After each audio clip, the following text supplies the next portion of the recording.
गावरान पद्धतीने मटकीचा रस्सा कसा बनवायचा ते बघतो. मस्त झणझणीत रस्सा होतो हा. सर्वप्रथम एका कढईत कच्चे शेंगदाणे आणि किसलेलं सुकं खोबरं मंद आचेवर छान सोनेरी रंगावर भाजून घ्यायचं. हे मिश्रण थंड झाल्यावर मिक्सरला बारीक वाटून घ्यायचं. आता कढईत तेल गरम करून त्यात मोहरी, जिरं, हिंग आणि कढीपत्ता घालून फोडणी द्यायची. त्यानंतर बारीक चिरलेला कांदा घालून तो छान तांबूस होईपर्यंत परतायचा. आता कांदा परतल्यावर त्यात टोमॅटो घालून तो मऊ होईपर्यंत शिजवून घ्यायचा.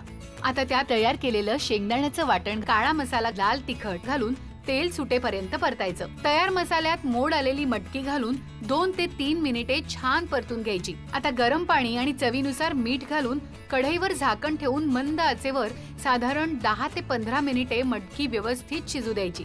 झाला आपला पारंपरिक पदार्थ झणझणीत गावरान मटकीचा रस्सा तयार. आज काय बनवूया? सोमवार ते शुक्रवार दुपारी 1 वाजता सोनी मराठीवर.